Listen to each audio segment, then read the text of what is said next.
I am Arun Kumar Khannur. I am a Chief Strategy Officer who is taking care of innovation, startup, and entrepreneurship development in CMR University, Bangalore. And CMR University is having the more than 3 decades of background. And as far as university is concerned, we are a state university started in 2013. We are here today to discuss about the missing puzzle in the educational industry.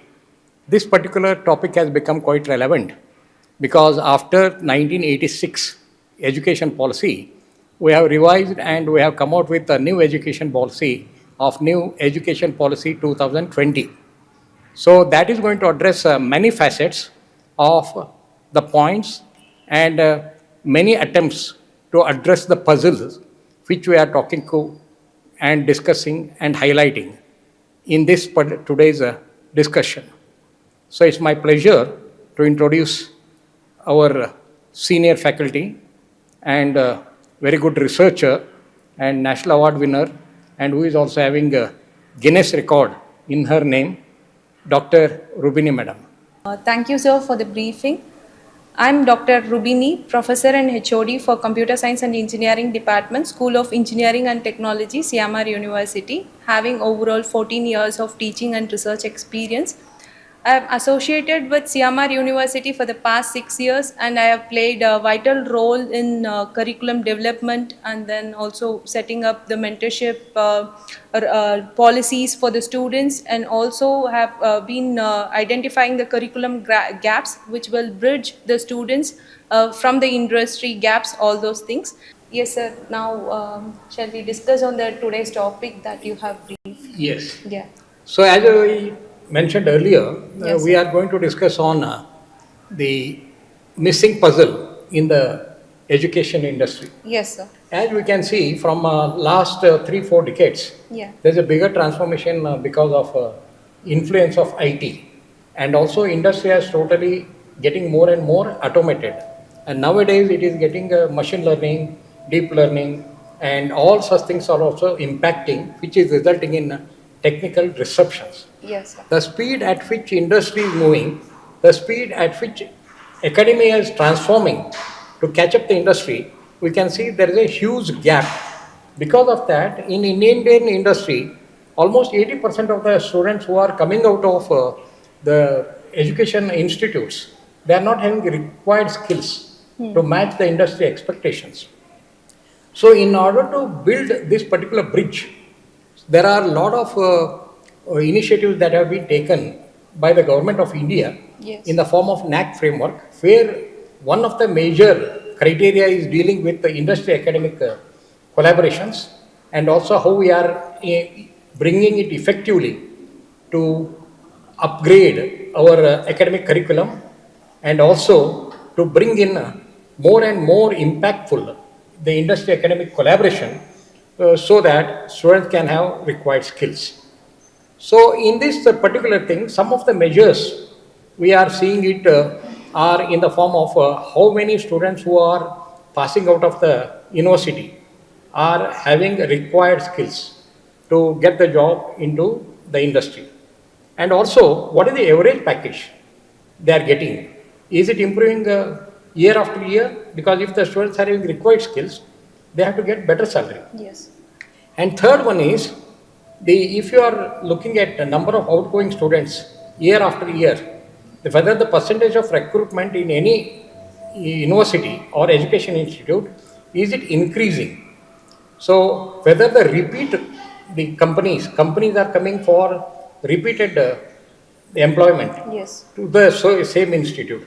All such things play very important key indicators Correct. in ensuring all these things. Now, having said this, based on the observation that you are having it, so how we are preparing the students to address this particular gap? Yes, sir. As you were mentioning rightly, there are so many gaps that has been identified in the industry readiness and then the traditional way of teaching that we follow. Main thing what I feel is industries are ready to move on.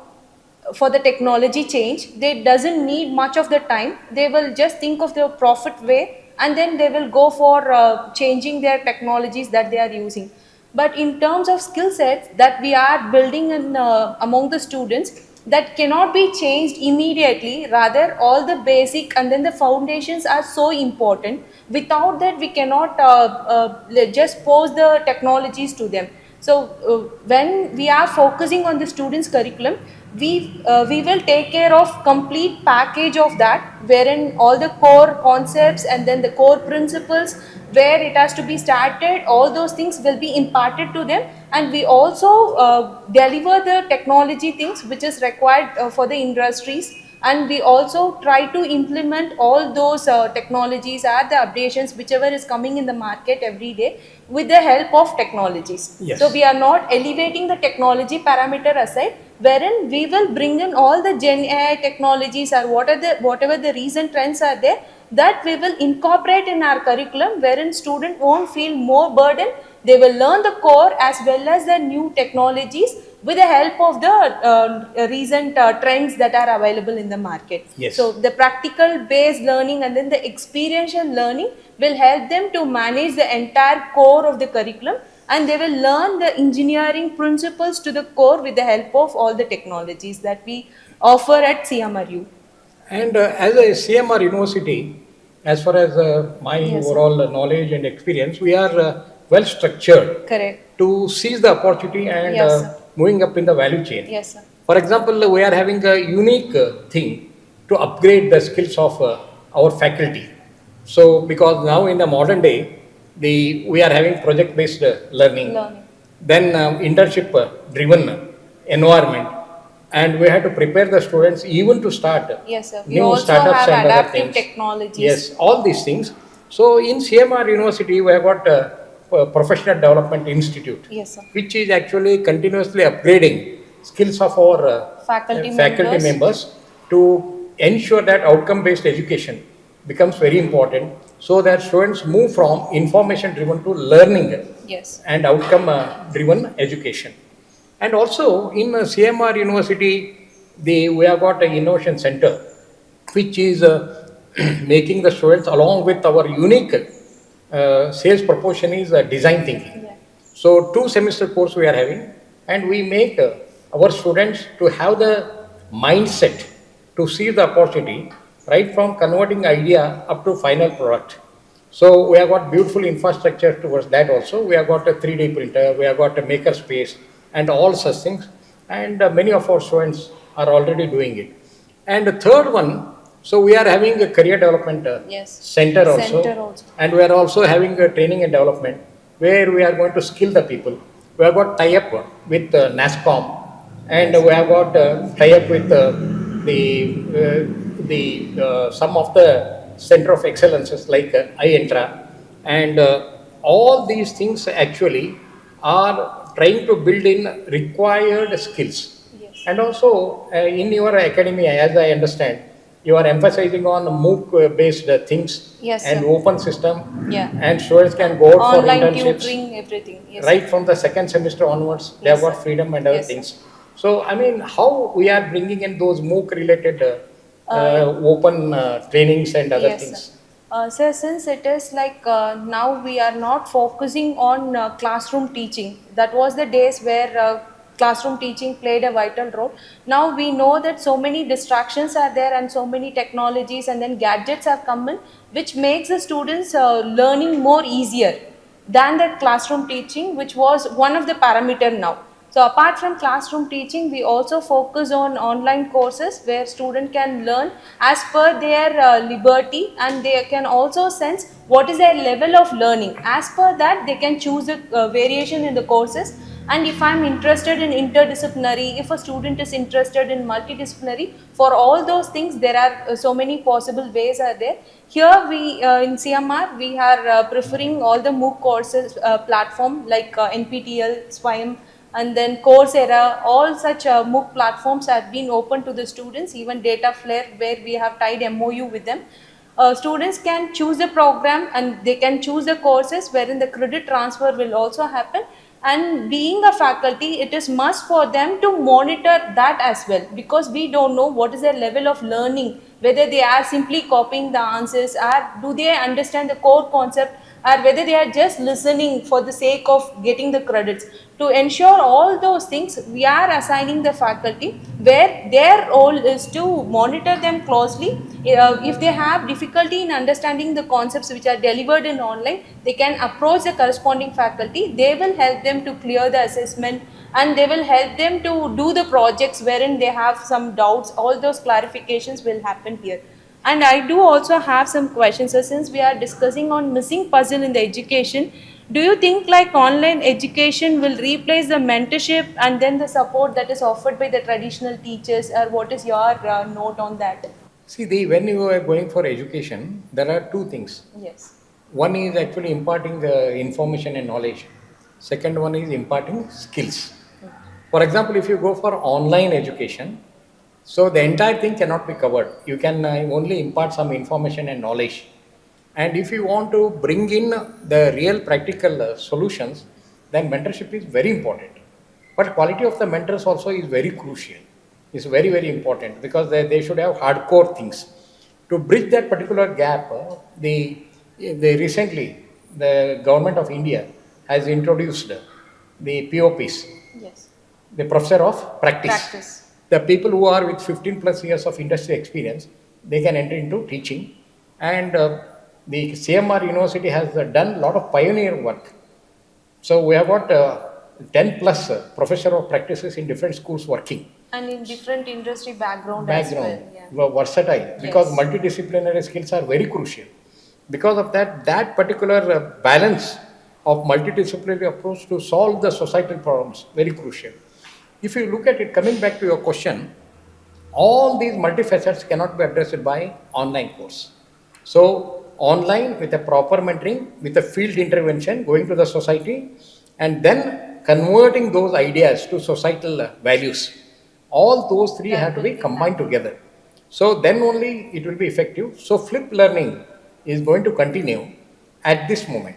But in a later part, because of the virtual reality, augmented reality, and because of machine learning and all such things, we are going to have a lot of technologies which are going to be realistic, like that thing. And the systems also become very dynamic, like a human beings.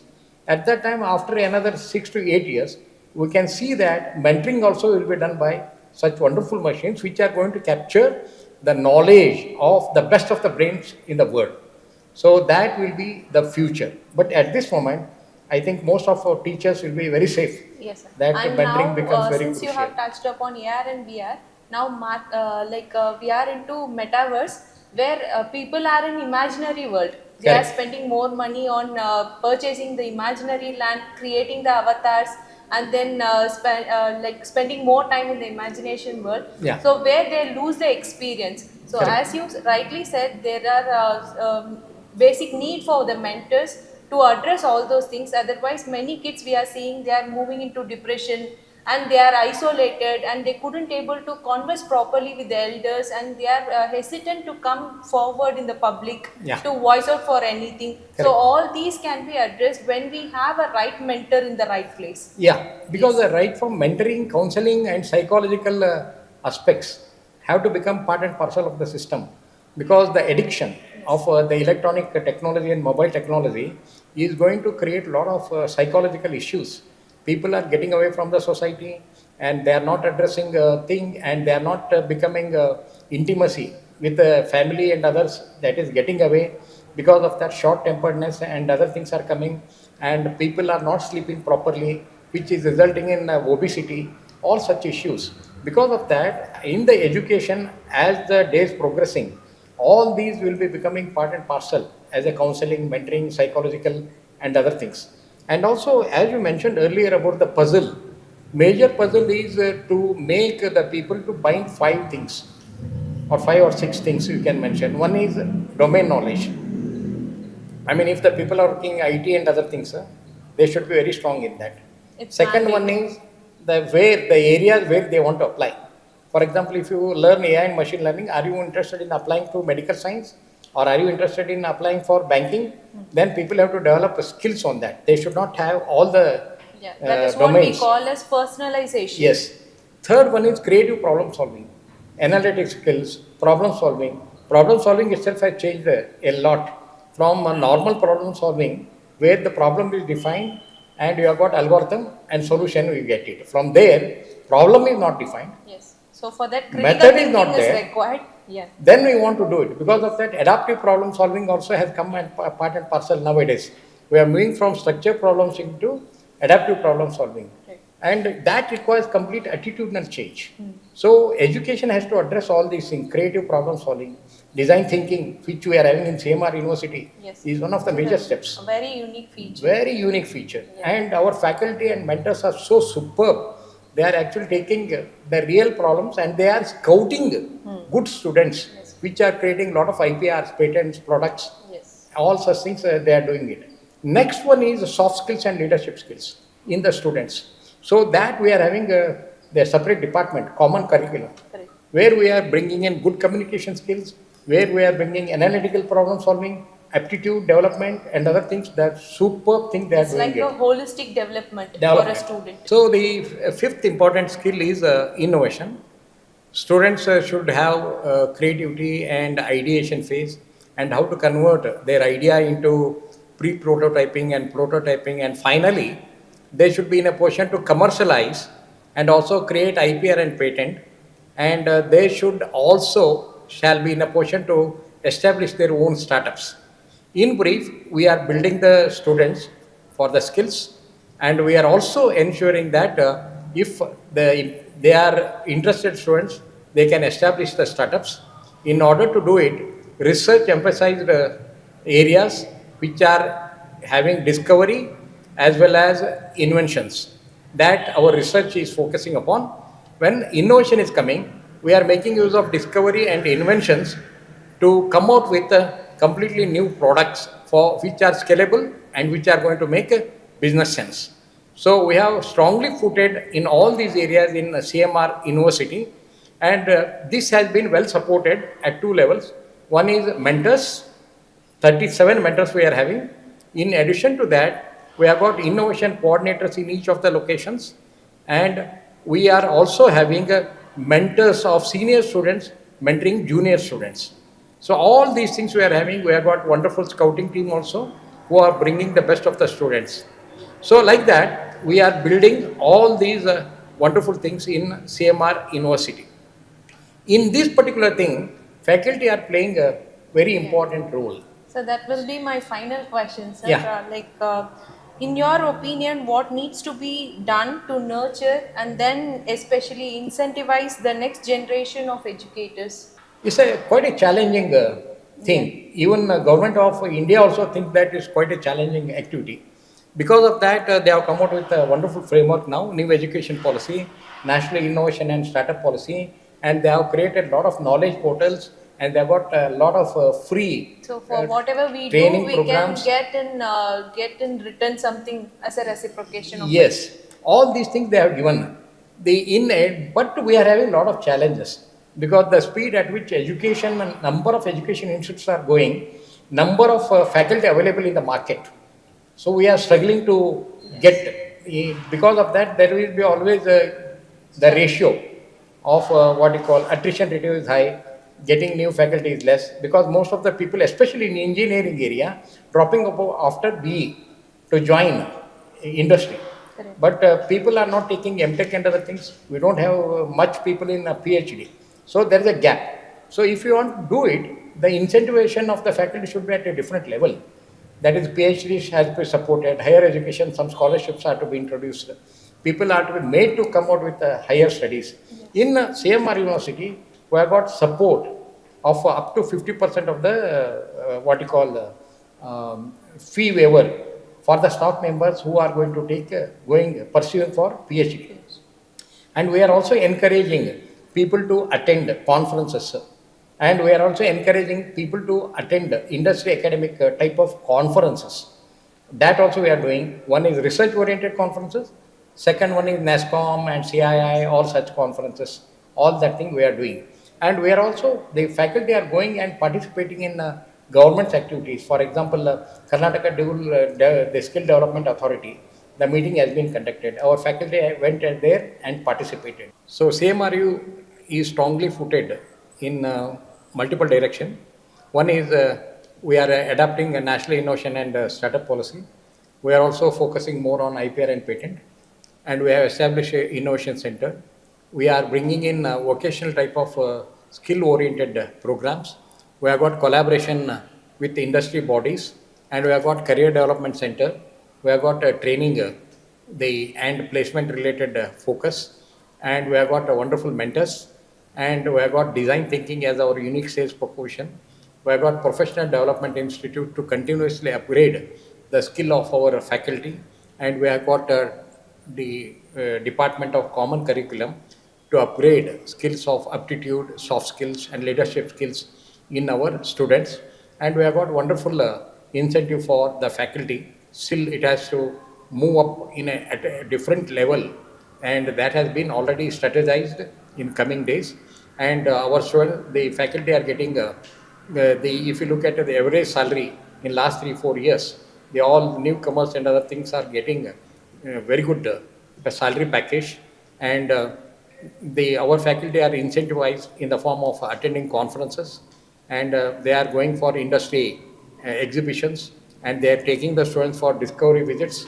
All such wonderful things and social extension programs we are having. So like this, to deal with the puzzle, we have accepted the new changes of Government of India in the form of National Education Program and National Innovation and Startup Policy. And we are combining skill development to make our students industry ready. We are making our students to establish the startups, to create the jobs, not only seeking the job, seeking job to creating the jobs. We have created, and all these things we have put it through a wonderful structure in CMR University. So we are going to have wonderful thought process so as to transform the entire world and contribute to the society and the nation. Yeah, it was very informative, sir. I hope everybody would have enjoyed the session. And I do agree with all those points, whatever sir has been providing as an information for the puzzle, which reminds every time. And now also the questions are open, and those questions will keep the puzzle let open and continue all the time. I hope everybody would have enjoyed this. Thank you for the opportunity. And thank you for the opportunity in future sustainability, and we are going to have a lot of environment related focus and adaptability, and also wonderful creativity and other things. And always adversity and challenges always forces the humanity to come out with a wonderful solution, and education is one of the areas which is transforming a big post-COVID days. With the technology support and other things, we are well ahead, and we are aligning ourselves to address technological disruptions and challenges of the disruptive world.